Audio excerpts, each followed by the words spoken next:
Part 5। अब तक हमने देखा कि पंचायत के फैसले के अनुसार घर की सारी औरतें खंडर में रह रही है।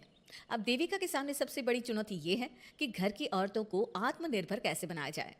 देविका ये सब सोच ही रही थी कि तभी उसकी नज़र मिट्टी के बर्तनों पर गई। अरे, ये इतने सुंदर सुंदर मिट्टी के बर्तन किसने बनाए हैं? ये बर्तन तो माँ जी और चाची जी ने बनाए हैं। अरे वाह, इतने सुंदर बर्तन तो मैंने आज तक नहीं देखे। माँ जी, चाची जी, आपने ये कहाँ से सीखा? अरे बहू, ये तो हम बचपन से बनाते आ रहे हैं। ये स्टील, पीतल और कांच के बर्तन तो आज चले हैं। पहले तो मिट्टी के बर्तन में ही लोग खाना खाते थे। ठीक है, तो हम दोबारा से मिट्टी के बर्तनों में लोगों को खाना खाना सिखाएंगे। वीना दीदी और सुजाता भाभी, आप दोनों बताओ, आप दोनों को क्या क्या आता है? मुझे तो खाना अच्छा बनाना आता है। बस खाना बनाने के अलावा मैंने कभी कुछ किया ही नहीं। और वीना दीदी, आप बताओ, आपको क्या क्या आता है?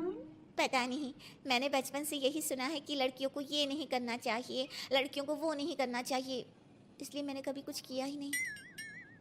देविका, वीना को सिलाई, कढ़ाई और बुनाई बहुत अच्छी आती है। हाँ, आती तो है लेकिन बहुत अच्छी नहीं। बहुत अच्छी भी आ जाएगी। अब देविका और बाकी सभी औरतें गांव में सबके घर जाती हैं और गांव की सभी औरतों से मिलकर कहती हैं, भाभी जी, अगर आपको अपने या अपने घर वालों के लिए कपड़े सिलवाने हो तो आप मुझसे ही सिलवाना। बहन जी, मिट्टी का चूल्हा, बर्तन या मटका बनवाना हो तो मुझसे ही बनवाना। मैं और विमला दीदी आपके घर के सारे बर्तन बना देंगे। भाभी, आप कभी किसी काम में व्यस्त हो और खाना ना बना पाओ ना, तो आप मुझे बता देना, मैं आपके घर के लिए खाना बना दूंगी।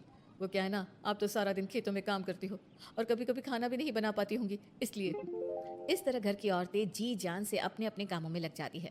धीरे धीरे उनका काम बढ़ जाता है और वो अपने खंडहर को ठीक करने में लग जाती हैं। वहीं दूसरी ओर घर के सारे आदमी घर का काम संभाल नहीं पा रहे थे। अरे भाई कल्याण, चाय तो पिला दे, जमाना हो गया अच्छी चाय पिए हुए। आप बिना घर के दामाद से क्या क्या काम करवाते हैं? अभी लाता हूँ चाय। कल्याण, तुम दामाद नहीं बेटे हो, इसलिए इस घर के सुख दुख, घर के काम और बाहर के कामों में तुम्हारा सहयोग तो होना ही चाहिए ना। इतने में कल्याण चाय बनाकर ले आता है। जैसे ही सचिन चाय पीता है तो उसके मुंह से चाय निकल जाती है। जीजा जी, ये क्या बनाया है, इतनी कड़वी चाय? इससे अच्छा तो करेले का जूस होता है। देख सचिन भाई, मैं तो ऐसी ही चाय बनाता हूँ, पीनी है तो पी, नहीं पीनी है तो अपने आप बना ले। मैं खाना बनाने जा रहा हूँ और अकेला नहीं बना सकता, आप में से कोई मेरी मदद करो। सचिन मेरी चाय की बुराई कर रहे थे ना, तुम जाओ अब खाना बनाओ। सचिन और मोहन दोनों खाना बनाने में लग जाते हैं। मोहन भिंडी काटकर कढ़ाई में छोड़ देता है और उसमें पानी डाल देता है। आपने भिंडी में पानी क्यों डाला?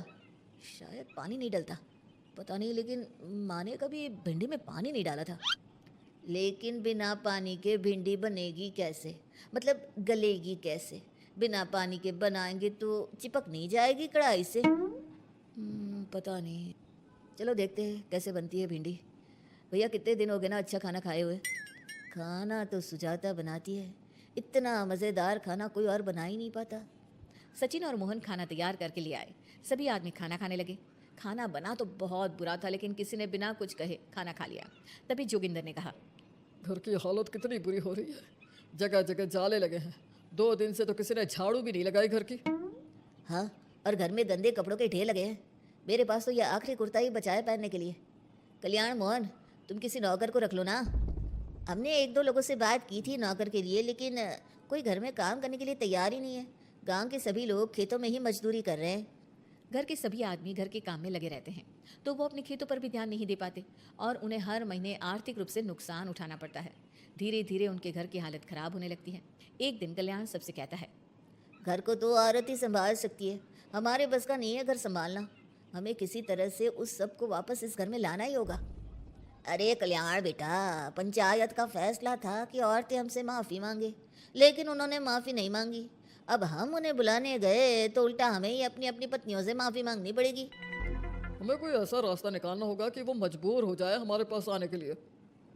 बापू, उन सभी ने अपने अपने काम शुरू कर दिए हैं, क्यों ना हम सबके काम में नुकसान कर दे, इससे वो मजबूर हो जाएंगे हमारे पास आने के लिए। भैया, ये कैसी बात कर रहे हो? इससे वो मजबूर नहीं होंगी बल्कि और भी ज़्यादा गुस्सा हो जाएंगी। मैं तो बोल रहा हूँ शराफत से जाकर माफ़ी मांग लेते हैं।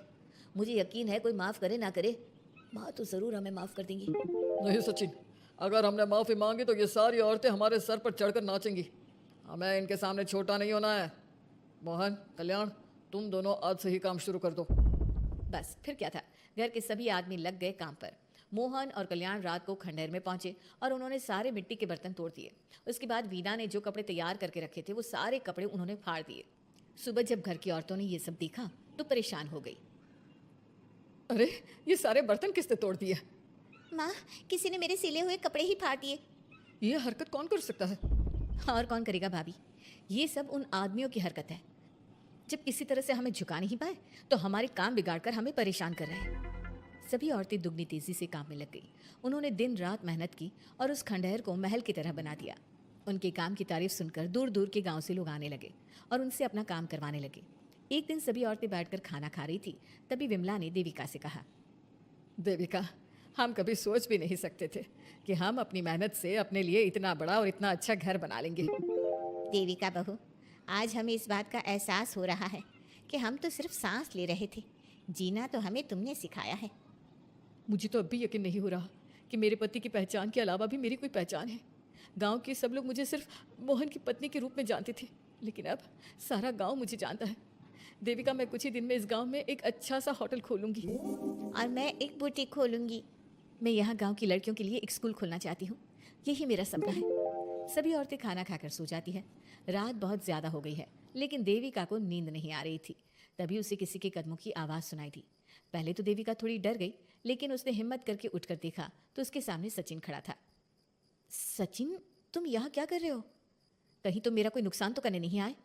मेरे पास तो किताबों के अलावा कुछ नहीं है। फाड़ना चाहो तो फाड़ सकते हो। देविका, मैं तुम्हारा कोई नुकसान करने नहीं आया हूँ, बस तुमसे माफ़ी मांगने आया हूँ। क्या? रात के अंधेरे में चोरों की तरह तुम मुझसे माफ़ी मांगने आए हो? प्लीज़ देविका, माँ और चाची को समझाओ कि वो बापू और चाचा जी से माफ़ी मांग ले और तुम सबको लेकर घर आ जाए। सचिन, तुम भी तो अपने बापू और चाचा को अपने साथ ला सकते थे ना, और माँ और चाची से माफ़ी मंगवा सकते थे ना। प्लीज़ देविका, मुझे माफ़ कर दो और घर चलो। कैसे माफ़ कर दो सचिन? तुमने मुझे मरने के लिए छोड़ दिया। अगर माँ और चाची हिम्मत करके मुझे अस्पताल ना ले जाती तो आज मैं और मेरा बच्चा जिंदा ना होते। ना तुम मुझे अस्पताल में देखने आए और ना ही अस्पताल से आने के बाद मेरा हाल चाल पूछा। मुझे तो छोड़ो, तुमने अपने बच्चे का चेहरा तक नहीं देखा और तुम मुझसे उम्मीद कर रहे हो कि मैं तुम्हें माफ़ कर दूँ? कभी नहीं सचिन। देखो देविका, हम सबको बहुत नुकसान हो रहा है। घर के काम की वजह से हम बाहर के काम पर ध्यान नहीं दे पा रहे। घर और जिंदगी दोनों अस्त व्यस्त है। वो इसलिए कि तुम सब आदमी संगठित नहीं हो। अपना दिमाग और ऊर्जा हमें परेशान करने में लगा रहे हो, और हम औरतें संगठित हैं। हम अपना दिमाग और ऊर्जा अपनी प्रगति में लगा रहे हैं। इसलिए हमने खंडहर को भी महल की तरह कर दिया और तुम्हारी हवेली खंडहर की तरह लगती है। सचिन देविका से बार बार माफ़ी मांग रहा है। क्या सचिन को अपनी गलती का सच में पछतावा है, या फिर ये घर के आदमियों की कोई नई चाल है? ये जानने के लिए आपको हमारे आने वाले एपिसोड का इंतज़ार करना होगा। और हाँ, कमेंट करके हमें ये भी ज़रूर बताइए कि क्या देविका को सचिन को माफ़ कर देना चाहिए? क्या उसे सब कुछ भूलकर सचिन के साथ अपना घर बसाना चाहिए, या फिर सचिन को भूल जाना चाहिए?